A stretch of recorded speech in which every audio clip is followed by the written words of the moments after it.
ठीक है बेटे, अब हम शुरू करते हैं एक्सप्लेनेशन। और पहली एक्सप्लेनेशन हमारे पास क्वेश्चन है, विच of the following is a strong reducing agent. बच्चों, रिड्यूसिंग एजेंट वो होता है जो सामने वाले एलिमेंट को रिड्यूस कर सकता है और खुद ऑक्सीडाइज होगा। ऑक्सीडेशन का मतलब होता है लॉस ऑफ इलेक्ट्रॉन और रिडक्शन का मतलब होता है गेन ऑफ इलेक्ट्रॉन।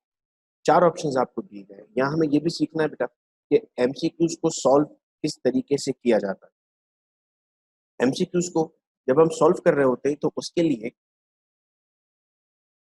हमें ऑप्शंस को बड़े इत्मीनान से पढ़ना होता है और सही जवाब उसमें से ढूंढना होता है। कभी कभार साइंटिफिकली आपको ये आंसर मिल रहा होता है और कभी कभार आपको इसमें लॉजिक ढूंढकर ये आंसर निकालना होता है। पहला ऑप्शन बेटा आपके पास दिया हुआ Cl+। Cl+ एग्जिस्ट ही नहीं करता, तो ये ऑप्शन आपके पास ऑटोमेटिकली कैंसिल हो गया। अब आइए आर्गन पर।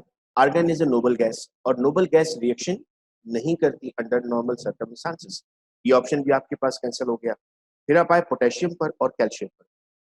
अब इसकी वैलेंसी है +1 और इसकी वैलेंसी है +2, बिकॉज ये 2a से बिलोंग करता है और हम पिछली क्लास में प्रोडक्ट टेबल याद कर चुके हैं। इसका आंसर बेटा सी है। अब इसकी एक्सप्लेनेशन के लिए हमने यहाँ पर देखें लिखा, a reducing agent is typically is one of its lower possible oxidation state. जिसकी ऑक्सीडेशन स्टेट कम होगी वो हमारे पास स्ट्रॉन्ग रिड्यूसिंग एजेंट होगा, और जिसकी ऑक्सीडेशन स्टेट ज्यादा होगी वो हमारे पास लेस ऑक्सीडेशन होगा।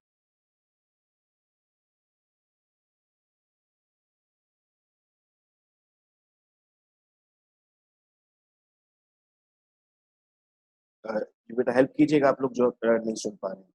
तो बेटा पोटेशियम आपके पास +1 ऑक्सीडेशन स्टेट के साथ है और कैल्शियम आपके पास +2 ऑक्सीडेशन स्टेट के साथ है। तो इसका मतलब ये हुआ कि आपके पास ये जो कैल्शियम मौजूद था ये सही जवाब नहीं था, पोटेशियम आपके पास सही जवाब था। आइए दूसरे सवाल पे चलते हैं। सवाल है, which species represented by the following formula has the largest radii. Radius का मतलब पिछली मर्तबा हमने पढ़ा था कि ये हमारे पास, अगर हम कहते हैं एक न्यूक्लियस है तो ये उसके बनने वाले शेल्स हैं। न्यूक्लियस से लेकर शेल तक का जो फासला होगा वो उसका रेडियस कहलाएगा। अगर एटम है तो एटॉमिक रेडियस कहलाएगा, अगर आयन है तो आयनिक रेडियस कहलाएगा। अब आपके पास मौजूद है P-3, Cl-1, Ar और K+। इनके अगर मैं आपके सामने इलेक्ट्रॉन जानने की कोशिश करता हूँ तो मैं कहूँगा P-3 यानी फॉस्फोरस ने 3 इलेक्ट्रॉन गेन कर लिए तो इलेक्ट्रॉन हो गए 18। Cl-1, Cl ने 1 इलेक्ट्रॉन गेन किया, इलेक्ट्रॉन हो गए 18।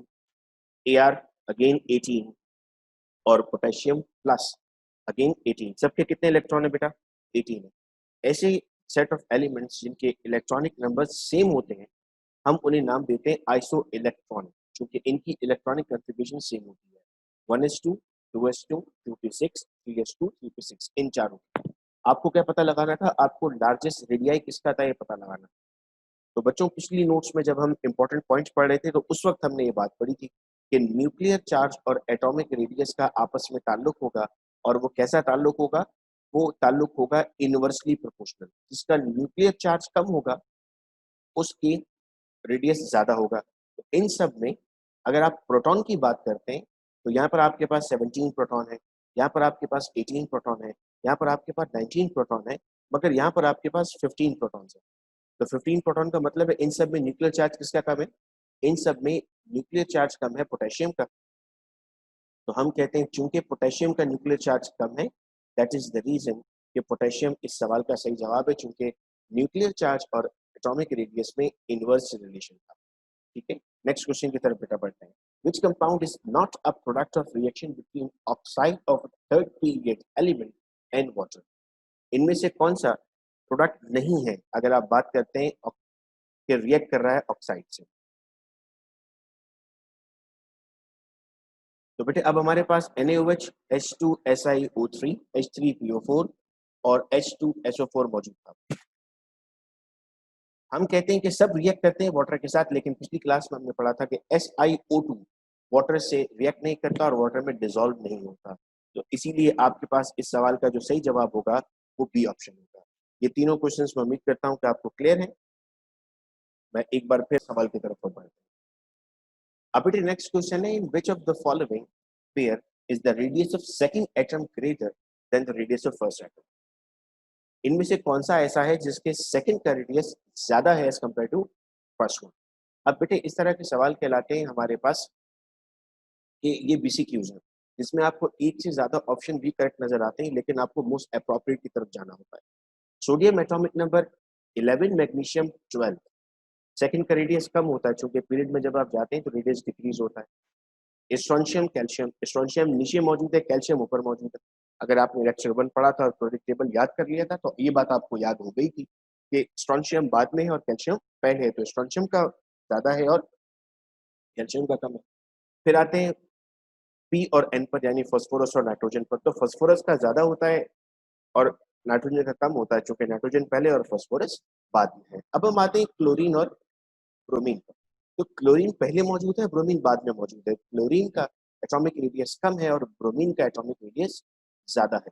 तो ऐसी सूरत में हम कहते हैं कि option D is the right answer. देखिए कल मैंने आपको आंसर्स बता दिए थे, लेकिन एक्सप्लेनेशन जानना हमारे लिए जरूरी थी और ये जानना जरूरी था कि अगर कोई आंसर है तो वो क्यों सवाल करे। अगला सवाल बेटा, विच of the following oxide will produce the strongest acid when treated with water. तो सबसे पहले इसको तो आपने एलिमिनेट कर दिया, क्योंकि SiO2 वाटर के साथ रिएक्ट नहीं करेगी। जो पॉइंट था वो बार बार यहाँ पर हम रिपीट कर रहे हैं। अब आपके पास बचे तीन ऑप्शंस, Cl2O, Cl2O7 और P2O5। Cl2O और P2O5 जब रिएक्ट करते हैं तो वीक एसिड्स बनाते हैं। अब ये चीजें ना बेटा आपको अपने जहन के अंदर बिठा देनी है, ताकि इम्तिहान में इस तरह का सवाल, ये पास पेपर्स के सवाल हैं जो पिछले सालों में पूछे गए हैं, तो ये अपने जहन में आपको बिठा देना है। अगेन ये बात क्लियर हो रही है चैप्टर नंबर 7, जहाँ आप एसिड्स और बेस की टाइप्स पढ़ते हैं। हम जब फर्स्ट ईयर पढ़ रहे होंगे तो वह और स्ट्रॉन्ग करेंगे हम अपनी बात। Cl2O को बेटा जब हम रिएक्ट करते हैं ना वाटर के साथ, तो फॉर्म करता है 2H पॉजिटिव एंड 2ClO4। ये जो 2H है ये आपको डिनोट कर रहा है कि ये स्ट्रॉन्ग एसिड है। बाकी जितने थे वो वीक बना रहे थे। सवाल में क्या ढूंढना था हमें कि कौन सा स्ट्रॉन्ग एसिड बनाता है, तो इसलिए हमारा सही जवाब होगा option A. Which of the following elements would be expected to form largest ion with a noble gas electronic configuration? Noble gas का बेटा मतलब क्या होता है, जो रिएक्ट नहीं करता। और नोबल गैस की पहचान क्या होती है हमारे पास? नोबल गैस की पहचान ये होती है कि हमारे पास उसके जो आउटर मोस्ट शेल है उसमें इतने इलेक्ट्रॉन्स हो कि वो स्टेबल हो जाए। स्टेबल से मुराद था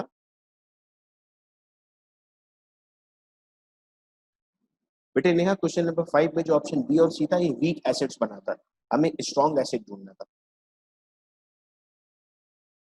बेटे हमने 11 बजे स्टार्ट किया था, बहुत मुश्किल होगा हमारे लिए कि दोबारा हम रिपीट करें। इसकी रिकॉर्डिंग्स आप लोगों को भेज दूंगा, तब आप लोग सुन लीजिएगा। Now coming towards question number 6। हम क्वेश्चन 6 की बात कर रहे थे और हम कह रहे थे कि हमारे पास जो लार्जेस्ट आइन बनाएगा, लेकिन इलेक्ट्रॉनिक कॉन्फ़िगरेशन कैसी होगी? नोबल गैस की जैसी होगी। नोबल गैस का मतलब था आउटर मोस्ट शेल में 8 इलेक्ट्रॉन मौजूद होंगे। अब एल्यूमिनियम का एटॉमिक नंबर होता है बेटा 13।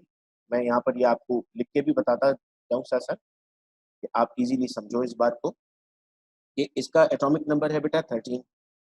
तो इसको नोबल गैस की तरह बनना है, यानी नियॉन की तरह बनना है, तो ये 3 इलेक्ट्रॉन लूज कर देगा। तो अब इस पर +3 चार्ज आ जाएगा।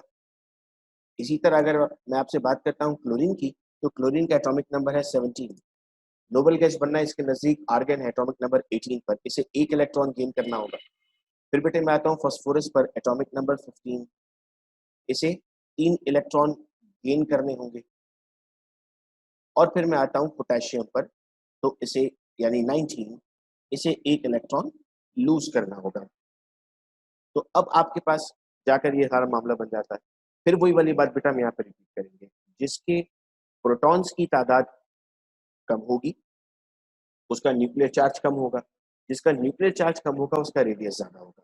तो P-3 में सबसे कम प्रोटॉन्स है तो उसका एटॉमिक रेडियस ज्यादा होगा। अब आप यहाँ पे कहेंगे सर एल्यूमिनियम में भी तो कम प्रोटॉन है, 13 प्रोटॉन्स है, लेकिन एल्यूमिनियम के शेल एक कम हो गया बेटा। यहाँ पर जब ये 3 इलेक्ट्रॉन लूज करेगा तो उसके पास शेल कितने बच जाएंगे? 2 शेल बचेंगे। लेकिन यहाँ पर सबके पास कितने कितने शेल हैं? 3-3 शेल हैं।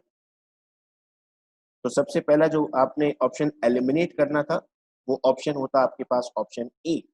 क्योंकि एमसीक्यूज में आपके पास एक तरीका ये भी होता है कि आप गलत जवाबों को बाहर निकालना शुरू कर देते, तो ये आपके पास सबसे पहले जवाब साइड में हो गया। और ये आपके पास सही जवाब हुआ, जिसका रीजन एटॉमिक रेडियस था। अब आते हैं बेटा क्वेश्चन नंबर 7 पर। For the elements in the third period of the periodic table which property decrease consistently from sodium to chlorine। लेकिन लफ्जों के मतलब समझना बहुत जरूरी होगा। कंसिस्टेंटली का मतलब है मुसलसल तौर पर जो डिक्रीज हो रही है। बीसीक्यूज आते हैं बेटा इम्तिहान में, और आपने देखा चैप्टर 1 पढ़ने में कैसा था और इसके एमसीक्यूज कैसे थे। तो आगे जब आप पढ़ोगे तो एमसीक्यूज कितने मुश्किल अंदाज से आ सकते हैं आपके साथ। अब पहला आपके पास आया इलेक्ट्रिकल कंडक्टिविटी, फिर आया आयोनाइजेशन एनर्जी, फिर आया मेल्टिंग पॉइंट, और फिर आया रेडियस ऑफ द एटम। जब आप सोडियम से क्लोरीन की तरफ जाते हैं यानी आप अलोंग द पीरियड मूव कर रहे हैं, और याद रहे along the period atomic radius decrease होता है। तो हमारे पास आंसर क्या आया? हमारे पास आंसर आया ऑप्शन डी। बाकी चीजें कंसिस्टेंटली नहीं डिक्रीज होती। ठीक है, नेक्स्ट क्वेश्चन बेटा 8, बड़ा इंटरेस्टिंग क्वेश्चन है। X Y and Z are elements in the same short period of a periodic table. The oxide of X is amphoteric, the oxide of Y is basic, and the oxide of Z is acidic. वो बच्चे जिन्होंने chapter 1 का lecture अच्छे से सुना था और important points पढ़े थे, उनको मालूम है कि हमने उसमें लिखा था कि जो ग्रुप 1A और 2A के बनाते हैं वो बेसिक ऑक्साइड्स बनाते हैं, जो ग्रुप 3A से बनता है वो हमारे पास एसिडिक एम्फोटेरिक ऑक्साइड बनाता है, और जो ग्रुप इससे बाद 4 से आगे प्रोसीड कर रहा होता है वो हमारे पास एसिडिक ऑक्साइड्स बनाता है। तो अब एक्स का मतलब एम्फोटेरिक से हम एल्यूमिनियम की एग्जांपल भी हमने लिखी थी कि जी एक्स हमारे पास एल्यूमिनियम एम्फोटेरिक बनाता है, ये हम नोट्स में हमने इस बात को समझा था। तो देखिए एक्सप्लेनेशन में क्या लिखा है हमने। जेड हमारे पास एक नॉन मेटल है। क्यों नॉन मेटल है? चूंकि एसिडिक बना रहा है, ये क्लोरीन हो सकता है क्योंकि वो एसिडिक ऑक्साइड्स बनाता है। वाई एक मेटल है। क्यों मेटल है? चूंकि वो एसिडिक बना रहा है, ग्रुप 1 या 2 का मेंबर है। फॉर एग्जांपल सोडियम हो सकता है चूंकि बेसिक ऑक्साइड्स बना रहा है। और एक्स इन दोनों के बीच में मौजूद है। तो फिर फॉर्मूला क्या बन जाएगा? पहले आपके पास क्या आ जाएगा?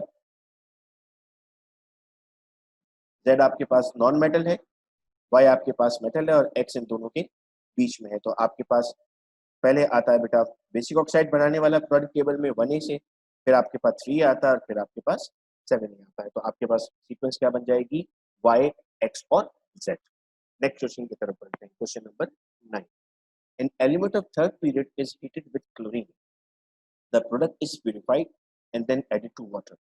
The resulting solution is found to be neutral. What is the element? आपको ये बताना है कि थर्ड पीरियड में एक ऐसी चीज है जो क्लोरीन के साथ आपने रिएक्ट की है, जो आपके पास प्रोडक्ट बना है उसे वाटर में डाला गया है, और जब आपने वाटर में उसे डाला तो रिजल्टिंग सॉल्यूशन जो था वो न्यूट्रल था।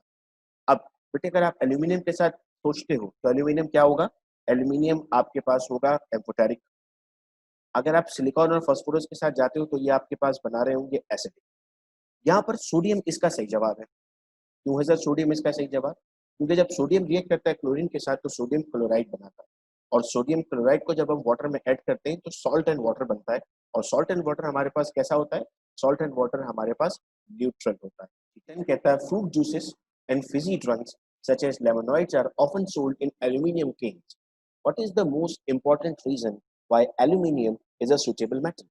एल्यूमिनियम का इस्तेमाल क्यों किया जाता है? फ्रूट जूसेस और केन्स में जितना भी हम इस्तेमाल कर रहे हैं वो सब एल्यूमिनियम है। सवाल बेटा हमसे पूछा गया क्यों इस्तेमाल करना है। Option A, aluminium can be recycled. Option B, aluminium has low density. Option C, aluminium is the most abundant metal on earth's crust, and option D, aluminium is resistant to corrosion by acids। अब जब हम fruit juices की बात कर रहे हैं और Fiji drinks की बात कर रहे हैं तो बेटा उसमें हम सिट्रिक एसिड का भी इस्तेमाल कर रहे होते हैं, यानी वो एसिडिक इन नेचर होने जा रहा होता है। अब एल्यूमिनियम की कौन सी प्रॉपर्टी या काम आने वाली है? सर एल्यूमिनियम की वो प्रॉपर्टी काम आएगी जो उसे एसिड से बचाएगी, जंग लगने से। तो ए, बी और सी बातें बिल्कुल दुरुस्त हैं, लेकिन डी ऑप्शन आपके सवाल का जवाब है, क्योंकि आपके अप्रोप्रिएट आंसर आपको ढूंढना था और वो अप्रोप्रिएट आंसर आपको कहाँ मिला? वो अप्रोप्रिएट आंसर आपको इस क्वेश्चन में मिला, ऑप्शन नंबर डी। अब आते हैं बेटे नंबर 11 पर। द स्पीशीज ए आर यानी आर्गन, के प्लस यानी पोटेशियम आइन, और कैल्शियम प्लस 2 यानी आइसो इलेक्ट्रिक आइन। कैल्शियम प्लस 2 यानी इसने 2 इलेक्ट्रॉन लूज किए हुए। बेटा ये पीडीएफ भी मैंने आप लोगों को दिया हुआ है, तो मैं उम्मीद करता हूँ कि आपने पढ़ा हुआ होगा। बेटे सारे रिएक्शंस नहीं याद करने होंगे, लेकिन आपको उनकी मेथोडोलॉजी एक एक करके जरूर हम सीखेंगे। अच्छा बेटे अब the species A R K+ in calcium. ये क्या है बेटा? ये आइसोइलेक्ट्रॉनिक है। और आइसोइलेक्ट्रॉनिक का मतलब हमने समझ लिया था, क्या होते हैं आइसोइलेक्ट्रॉनिक? जिनकी इलेक्ट्रॉनिक कॉन्फ़िगरेशन सेम होती है और इनमें इलेक्ट्रॉन की तादाद अब सेम हो गई है। In what order do their radii increase, smallest to largest? सबसे कम से ज्यादा की तरफ जाना। बच्चों फिर वही बात मैं आपके सामने दोबारा रिपीट करता हूँ, इसका जवाब मैं उम्मीद करता हूँ अब हमें समझ में आ गया है। न्यूक्लियर चार्ज और एटॉमिक रेडियस के क्या ताल्लुक है? इनवर्सली प्रोपोर्शनल है। न्यूक्लियर चार्ज ज्यादा होगा तो एटॉमिक रेडियस कम होगा, न्यूक्लियर चार्ज कम होगा तो एटॉमिक रेडियस ज्यादा होगा। आपको कम रेडियस से ज्यादा की तरफ जाना है। अगर आपको रेडियस कम चाहिए तो न्यूक्लियर चार्ज क्या चाहिए होगा? ज्यादा चाहिए होगा। इलेक्ट्रॉन भले सेम है मगर यहाँ देखते हैं तो कैल्शियम के प्रोटॉन ज्यादा है 20, फिर 19, फिर 18। तो सीक्वेंस क्या बन गई? पहले कैल्शियम, फिर पोटेशियम, फिर आर्गन। अगर मैं आपसे कहता लार्जेस्ट टू स्मॉलेस्ट तो आप इसको उल्टा कर देते, पहले अब आर्गन आता, फिर पोटेशियम आता और फिर कैल्शियम आता। अच्छा बेटा अब सवाल है which statement concerning only the elements in third period sodium to argon is correct? आपको इनमें से सही जवाब बेटा ढूंढना है और बाकी जो ऑप्शंस हैं वो इनअप्रोप्रिएट है। अगेन ये एक बीसीक्यू है। देखो इसीलिए मैंने आपको पहले प्रोडक्ट टेबल याद करवाया था, क्योंकि अगर प्रोडक्ट टेबल आपको याद था तो अब आपको पता है कि जब सोडियम से आर्गन की बात कर रहे हैं तो वो कौन सा पीरियड है और कौन सा ग्रुप है। तो प्रोडक्ट टेबल बच्चों याद होना इसलिए जरूरी था। और वो बच्चे जो फॉलो कर रहे हैं यकीन करें कि आप लोग अपनी तैयारी बहुत अच्छी कर रहे हैं, और जो लोग नहीं फॉलो कर पा रहे हैं किसी वजह से उनको ये रिकॉर्डिंग्स मिल रही हैं। बस हमारा टारगेट ये है कि अच्छे से आपके पास ये सारी चीजें पहुंचे और आप पढ़ें बहुत अच्छे तरीके से। अब बेटा पहला ऑप्शन है the element that has exactly 4 atoms in its molecule is sulphur. अब सिर्फ सल्फर तो नहीं होगा आपके पास एग्जैक्टली 4 एटम्स के साथ। सल्फर के बाद आपके पास जो है वो और भी एलिमेंट्स मौजूद हैं। The element with highest electrical conductivity is aluminium. The element with highest melting point is aluminium. The element with largest A9 is fluorine. अब इन सब में से थर्ड पीरियड के लिए जो एग्जैक्ट बात आपके पास मौजूद है वो है ऑप्शन नंबर बी कि एल्यूमिनियम के पास 3 वैलेंस इलेक्ट्रॉन है पर एटम। सोडियम के पास 1 है, मैग्नीशियम के पास 2 है, क्योंकि सोडियम 1 से बिलोंग करता है, मैग्नीशियम 2 से बिलोंग करता है। तो एल्यूमिनियम की इन सब में इलेक्ट्रिकल कंडक्टिविटी हाईएस्ट है। अब आप कहेंगे सर जब आगे बढ़ते हैं तो हमारे पास सल्फर, फास्फोरस, सिलिकॉन इनमें तो इलेक्ट्रॉन ज्यादा हो जाते हैं, लेकिन आपको पता है कि ये इलेक्ट्रॉन गेन करना शुरू कर देते हैं, एल्यूमिनियम तक इलेक्ट्रॉन लूज हो रहे होते हैं। तो जब तक इलेक्ट्रॉन लूज हो रहे हैं उनकी इलेक्ट्रिकल कंडक्टिविटी मैक्सिमम होती है। तो हम कहते हैं option number B is the right answer. इसका आंसर डी बेटा इसलिए नहीं है क्योंकि आपके पास अगर आप एनाइन की बात करते हैं, लार्जेस्ट एनाइन में क्लोरीन आप ले रहे हैं, लेकिन आपके पास अगर सिलिकॉन मौजूद है या फास्फोरस मौजूद है तो वहां भी आप एनाइन बना रहे होते हैं इलेक्ट्रॉन लूज करने के बाद। सारे ऑप्शंस ठीक है, मैं फिर रिपीट कर रहा हूँ, लेकिन हमें बेस्ट ऑप्शन की तरफ जाना है जो इसके अलावा किसी और पर एप्लीकेबल नहीं होगा। तो ऑप्शन बी किसी और एलिमेंट पर एप्लीकेबल नहीं होता। अब आते हैं बेटा which property of first 6 elements of period number 3, यानी सोडियम से एस तक आप जा रहे हैं, कंटिन्यूअसली इंक्रीज न्यूमेरिकली। अब बेटा यहाँ पर देखो लफ्ज लिखा गया न्यूमेरिकली, एक एक लफ्ज की इंपॉर्टेंस है और एक एक लफ्ज आपको पढ़ना होता है। न्यूमेरिकली का मतलब है अब जो नंबर्स बढ़ रहे हैं ये रिदमिक नंबर्स होने चाहिए, अब ये फ्रैक्शनल नंबर्स नहीं होंगे। तो अब आपके पास देखें क्या क्या चीजें आती है, atomic radius, ionization energy, melting point और maximum oxidation number in oxides. Atomic radius तो नहीं बढ़ता जब आप मूव करते हैं पीरियड। आयोनाइजेशन एनर्जी बढ़ती है, फर्स्ट आयोनाइजेशन एनर्जी बढ़ती है लेकिन न्यूमेरिकली नहीं बढ़ती। मेल्टिंग पॉइंट बढ़ता है लेकिन न्यूमेरिकली नहीं बढ़ता। न्यूमेरिकली क्यों नहीं? न्यूमेरिकली की बात हम बेटा क्यों बार बार यहाँ लफ्ज इस्तेमाल कर रहे हैं कि 1 2 3 4 5 6 इस तरह से आगे बढ़ना, 1.1 2.2 3.3 इस तरह से आगे नहीं बढ़ना। तो ऐसी कंडीशन में आपके पास बेटा जो करेक्ट आंसर होता है वो आता है नंबर सी। अब ऑक्सीडेशन नंबर पढ़ने के लिए फिर मैं आपसे रिक्वेस्ट करूंगा, फिर पीछे जाना पड़ेगा और हमें ऑक्सीडेशन नंबर्स पढ़ने पड़ेंगे जो फर्स्ट ईयर चैप्टर नंबर 7 से है। जैसे ही चैप्टर कंप्लीट होगा मैं नेक्स्ट चैप्टर की आपके सामने डिटेल्स और अनाउंसमेंट करूंगा। अब बेटा हम अपने लास्ट क्वेश्चन की तरफ आते हैं जो 2 सवाल है आपके पास है। नंबर 14 एक एलिमेंट है, उस एलिमेंट का नाम नहीं दिया गया, कहा गया एलिमेंट क्यू है, has low proton number, proton number क्या है? कम है। It forms in amphoteric oxide. अब जिधर एम्फोटेरिक आया ना, देखो आपके पास ना ट्रिक क्या थी, एम्फोटेरिक कौन है? एक तो याद कर लिया ना हमने इस बात को कि एम्फोटेरिक एल्यूमिनियम है, तो मेरे ख्याल से मैं आगे बढ़ते ही नहीं, मैं डायरेक्टली आपको बता देता हूँ क्यों एल्यूमिनियम है। चूंकि ये एम्फोटेरिक ऑक्साइड बनाता है। देखो कितना मुश्किल सवाल देखने में लग रहा था हमें, जिसको देखकर हमें ऐसा लग रहा था कि शायद इस पे बहुत सारी साइंस लगानी पड़ेगी, और जो बच्चे ने एक सवाल किया था कि सारे रिएक्शंस याद करने पड़ेंगे, तो नहीं बच्चों, सारे रिएक्शंस याद नहीं करने पड़ेंगे। इस तरह की ट्रिक्स आपको बचा सकती हैं। एल्यूमीनियम के रिएक्शंस में आपको ट्रिक दी हुई है कि वो क्या है, वो एम्फोटेरिक है और डायरेक्टली आपने उसे सॉल्व कर दिया।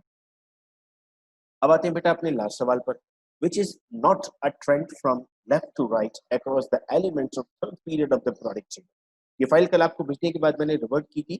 इसमें ऑप्शन नंबर बी और सी दो करेक्ट ऑप्शंस हैं। हमने ये पास पेपर से क्वेश्चंस लिए हुए हैं, और हर साल एनटीएस के जो पास पेपर्स होते हैं उनमें कुछ सवालात ऐसे होते हैं जिनके एक से ज़्यादा आंसर्स होते हैं, तो फिर ऐसे सवाल के हर स्टूडेंट को मार्क्स मिल जाते हैं। हम सवाल ज़रूर पढ़ते हैं, क्योंकि हमारे लिए अगर हमारे एयर में ये आया तो हमें ईजी होगा। याद रहे कि एनटीएस के पेपर्स में कभी-कभी क्वेश्चंस में मिस्टेक होती है, आपके कॉन्सेप्ट्स बेटा बड़े क्लियर होने चाहिए।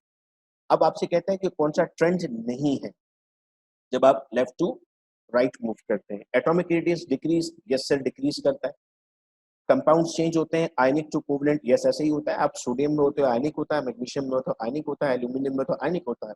अब कार्बन से आप आगे बढ़ रहे हो तो कोवलेंट बनना स्टार्ट होगा। तो आप कह रहे हो यस सर ये बात भी ठीक है। 2 चीज़ें बेटा नहीं होती, ऑक्साइड्स एसिडिक से बेसिक में नहीं बल्कि बेसिक से एसिडिक में जाती हैं, number 1 and number 2 melting point steadily decrease नहीं होते, ये इंक्रीज़ और डिक्रीज़ हो रहे होते हैं। तो दोनों बातें गलत लिखी हुई थी, तो हमने कहा कि आंसर्स हमारे पास ऑप्शन नंबर बी और सी होगा।